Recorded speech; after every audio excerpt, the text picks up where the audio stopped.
महापौर झाल्याबद्दल आम्ही अभिनंदन व्यक्त करतो. एक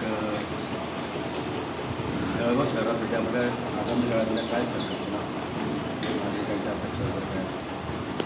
जळगाव शहरामध्ये महापौर म्हणजे आता आपली जी बॉडी होती इलेक्शन गेल्या 2.5 वर्षानंतर झालेले आहे. त्यामुळे गेले 2.5 वर्ष इथे प्रशासन होतं. त्यामुळे ज्या मूलभूत सुविधा लोकांपर्यंत व्यवस्थित पोहोचत नव्हतं. तर पहिल्या टप्प्यामध्ये मूलभूत सुविधा लोकांपर्यंत सगळ्यांनी पोहोचाव्यात आणि गटरी रस्ते आणि जे लाईट सिस्टीम याचं पुरं व्यवस्थित नियोजन करून त्यांना ते कसं आपण देऊ शकतो तेव्हाच प्राधान्य केलं. पाण्याच्या समस्या वगैरे काय असतात? पाण्याची समस्या ही म्हणजे आता अमृत योजनेचं आपण पाणी देत आहोत. त्याच्यामुळे काही प्रभागामध्ये जाते पाणी चालू आहे. पण आता सेकंड फेजमध्ये मीटर्स वगैरे लागतील. त्याचं एक फॉलोअप मला घ्यावं लागेल कारण की काही घरामध्ये जे प्रशासनाच्या अंडर झालेले होते ते जर ठरावाचे फॉलोअप म्हणून पुढची लाईन आपण आगामी काळात जळगाव शहर जे आहे ते सुशोभीकरणाच्या बाबतीत आपल्या केंद्रांच्या योजना राज्याच्या योजनांमध्ये आपण काय नक्की म्हणजे जळगाव महिलांसाठी आणि महिलांसाठी जे आपल्या राज्याच्या आणि केंद्राच्या ज्या योजना असतात त्याच्या आपल्याला इथे जळगावमध्ये किती पुरेपूर आपल्याला वापर करून घेता येईल आणि महिलांसाठी सशक्तीकरणासाठी आता शौचालय वगैरे असतील काही ठिकाणी आपण सोबत टायअप करून महापालिकेसोबत टायअप करून कंपनीजने आपण शौचालय उभारलेले आहे. पण ते काही प्रमाणात काही ठिकाणी आहे. तर असं मानस राहील की अजून काही स्पॉट्स आपल्याला अजून त्याच्यात कव्हर करता येतील का म्हणजे जे महिला असतात त्यांना तो त्रास नको व्हायला आणि महिलांसाठी अजून पुढे काही योजना की बचत गट असतील किंवा बालकल्याण याच्यामध्ये महिला बालकल्याणच्या अंडर काही नवीन योजना असतील किंवा काही केंद्र शासनाचे काही प्रोग्राम्स असतील तेही आपण नवीन इंट्रोड्यूस करूया.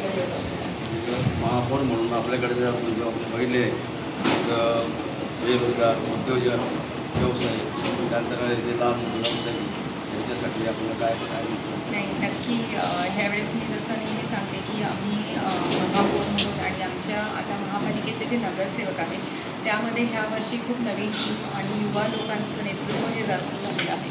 त्यामुळे आम्ही सर्वांनी तेच ठरवलं आहे की आपण डेव्हलपमेंटसाठी आपण काय करू शकतो की जळगावला कसं डेव्हलप करतो इंडस्ट्रियल डेव्हलपमेंट आपण कसं करून एखादी बाहेरची इंडस्ट्रीज आपण आणू शकतो त्याचा फॉलोअप आम्ही नक्की घेऊया. आणि रोजगार म्हणजे एखादी इंडस्ट्री झाली त्याच्यामुळे रोजगार उत्पन्न होतो आणि भरपूर फॅक्टरी म्हणजे लोक असतात ना त्यांचं तिथे आत्मनिर्भर होतात आणि त्याच्यावर त्यांचं पोषण वगैरे पालनपोषण होतं. त्यामुळे रोजगार त्यांना मिळतो आणि त्यांची फुल फॅमिली त्यावर डिपेंड असते. आणि मग जे शहरातले जे लोक असतात ते आपण दुसरीकडे मायग्रेट होतात आणि पुणे मुंबईला जातात ते तर त्या मार्गाने आपण काहीतरी आम्ही युवा नेतृत्व काहीतरी नवीन इंडस्ट्री इथे जळगावला आणू शकतो का तो आमचा एक फॉलोअप राहणार आहे आणि त्याचे प्रयत्न आम्ही करणार. ज्येष्ठ नागरिकांसाठी आपल्याकडे काय ज्येष्ठ नागरिकांसाठी ज्येष्ठ लोकांच्या काही आपल्या जुन्या बॉडीज आहेत त्याच्यामध्ये बॉडीजमध्ये आपण ज्येष्ठ नागरिकांना जे विविध योजना असतात त्यांच्या पेन्शन्स वगैरे असतातच ते केंद्र योजनेच्या आहेतच. पण ज्येष्ठांसाठी काहीतरी आपण संग्रहालय वगैरे करू शकतो किंवा त्यांना काहीतरी त्यांचं एक हे असतं एंटरटेनमेंट म्हणून करमणूक म्हणून आणि सगळे संध्याकाळी एका ठिकाणी जमतील वगैरे आणि काहीतरी शेअर करता येईल असं आपण काहीतरी त्यांना करून देऊ. युवा पिढी विशेष करून जे विद्यार्थी युवा पिढीतल्या सोशल मीडिया या तरुणांसाठी आपल्याकडे आगामी काळात संकल्पना काय असेल शैक्षणिक उद्धारासाठी किंवा व्यावसायिक मी तेच सांगितलं की म्हणजे आपल्या इथले जे युवा पिढी असते मुलं तुम्ही म्हणाल की 12वी नंतर आणि 10वी नंतरही क्लासेसला आपण पुणे मुंबईला जसं जातो आणि पुढेही नोकरी लागण्याच्या संदर्भामध्ये तिकडे कल जास्त असतो. म्हणजे युवा पिढीला इथून जळगावातून निघून ते बॉम्बे पुणेकडे जाण्याचा कल जास्त असतो. तर त्यांना कसं थांबवता येईल युवा पिढीसाठी मी म्हणते की आपली जी मातृभूमी असते आपण जिथे जन्मलेलं असतो तिथेही आपला एक पहिला अधिकार जन्मभूमी कर्मभूमी आपण जे नक्की तेच म्हणतो की आपल्याही इथे काहीतरी देणं लागतं. पण आता काही तेवढ्या फॅसिलिटीज इथे नसल्यामुळे त्यांना नाईलाज असतं जावं लागतं. पण आम्ही तेच सांगितलं की आम्ही नवीन टीम जी आलेली आहे त्यांच्यासाठी आम्ही युवा पिढीसाठी काहीतरी करू शकतो की जळगावात की त्यांना एक चांगला प्लॅटफॉर्म मिळेल आणि दुसरीकडे ते म्हणजे जे दुसरीकडे शोधत आहे ते त्यांना जळगावमध्ये कसं अवेलेबल करता येईल त्याच्याकडे आमचं सर्वांचं IT पार्क हे काय परिस्थिती आणि वाढ होण्यासाठी काय करणार का? IT पार्क अजून नाही आहे पण IT पार्कसाठी प्रयत्न आणि IT पार्क अजून तो सेकंड फेजमध्ये आम्ही करूया. सुरुवातीला हे जे आम्ही काही पहिल्या मूलभूत सुविधांवर भर आहे, स्वच्छतेवर भर आहे. लाईट स्वच्छ- पाणी स्वच्छ- रस्ते आणि स्वच्छ. स्वच्छता आणि पर्यावरणपूरक शहर होता पर्यावरणपूरक आणि त्याच्यावर तिचा भर आहे आता आम्ही आता परवा एक बातमी घेतली ना आपण ते हो हो पर्यावरणपूरक म्हणजे प्लास्टिक मुक्तीची आधीपासून बैठक मी, घेतली आणि ते 1 तारखेपर्यंत अल्टिमेट पर्यावरणवरच माझं जास्त चांगलं भर करून असतं. दिलं. आधीपासून मी एक क्रीडा पण आहे माझ्याकडे, म्हणजे मी एक स्पोर्ट्स पण पर्सन आहे.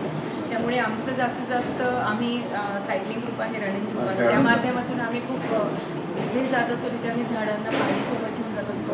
म्हणजे आमच्या मोदीजींनी, पंतप्रधान मोदीजींनी काढल्याचं एक पेड माँ के नाम, त्याचा मेसेज आम्ही सगळीकडे नेत असतो. आणि फक्त झाड लावायचं नाही, ते जगवायची ही संवर्धन झालं पाहिजे. हां हां त्याचं म्हणजे जगवण्याची पण आपण हे घ्यायला पाहिजे, हमी घ्यायला पाहिजे. किंवा आपण म्हणजे त्यांना नुसतं लावून सोडून न देता ते कसं जगवू शकू. त्यामुळे आम्ही पाणी तिथे नेहमी देत असतो.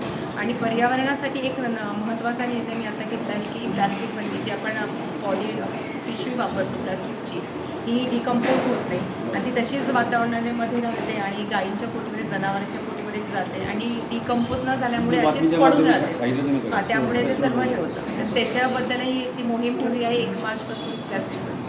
बरं, ही माझी 3री आहे. एक प्रश्न शेवटचा. तुम्हाला महानगरपालिकेमध्ये जे आता गृह म्हणजे तुम्हाला राहायला सुविधा असतात, त्या सुविधा भेटल्या आहे का बुवा असं? नाही, आपल्या जळगावला ती सुविधा नसते. नसते का? निवासस्थान जळगावला तर अजून अद्याप कोणी घेतलेलंच नव्हतं आणि नाहीच येत. नाही. नाही आणि काही गरज नाही सरळ स्थानिक